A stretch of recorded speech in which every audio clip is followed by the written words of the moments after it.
We all know that stress is bad for us, right? But when you have high blood pressure, stress is more than just an inconvenience. It's a direct threat to your heart.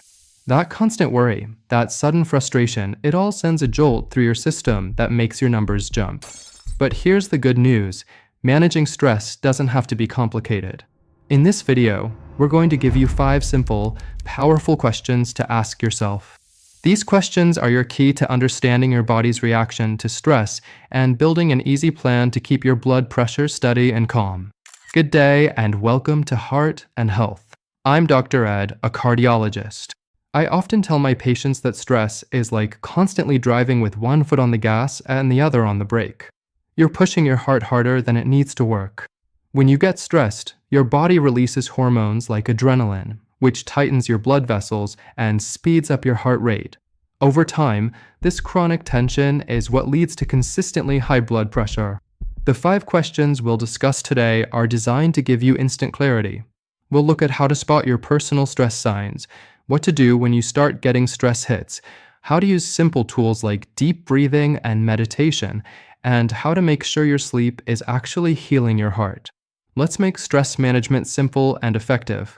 If this sounds like what you need to hear, ensure you hit the like button, subscribe to this channel, and share this video with others. Let's begin. Question 1. What are my stress signals, and how do I avoid them? The first step in fighting stress is knowing when it's attacking. We all have unique ways our body signals stress. It's your internal alarm going off. For some, it might be a sudden headache or tension in the neck. For others, it's a nervous stomach, or maybe you find yourself snapping at a loved one.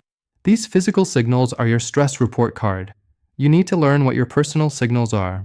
I suggest keeping a small notebook for a week. Every time you feel one of these signals, write down what triggered it. Was it a phone call from a bill collector? Was it traffic? Was it rushing to make an appointment? Once you know your top 3 triggers, you can start avoiding them. For instance, if checking the news first thing in the morning causes that knot in your stomach, simply delay checking the news until after breakfast. If driving in rush hour causes your temples to throb, change your schedule to leave 30 minutes earlier or later, or take a different route. Avoidance is a legitimate and highly effective stress management tool. It doesn't mean running away from life. It means setting boundaries to protect your heart from known, repeatable attacks. You can't control everything, but you can control when and where you expose yourself to the things that make your blood pressure spike. Question 2. How do I recover from a stress-induced spike in my blood pressure? When stress hits suddenly, you get some bad news or a minor crisis happens. Your body goes into red alert. Your blood pressure can shoot up quickly. You need an immediate, reliable undo button. This question is about establishing a go-to plan for quick recovery. Your goal is to get your nervous system out of fight or flight and back into rest and digest mode within 5 minutes. The best and fastest way to do this is with a small, focused activity that forces your body to calm down. My favorite is a 60-second routine I call the stop and sip. When you feel that spike, literally stop whatever you are doing. Slowly take a glass of water, sit down, and take 5 slow, deliberate sips. Focus completely on the coldness of the glass, the texture of the water, and the act of swallowing. This simple, mindful interruption takes your focus away from the stressor, forces a slight pause in your breathing, and signals to your body that the emergency is over.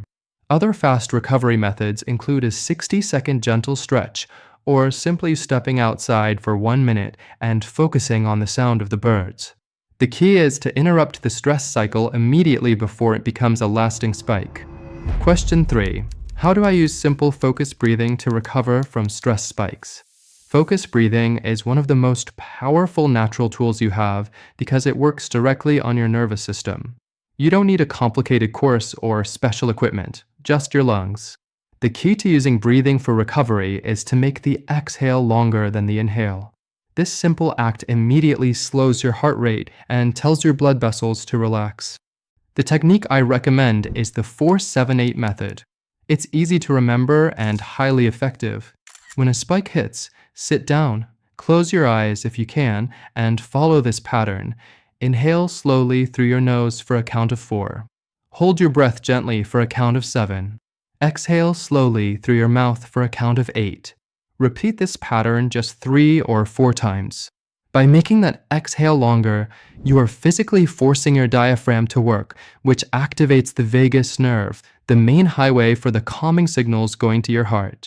Practicing this just a few minutes a day, even when you aren't stressed, makes it a reliable tool when you really need it.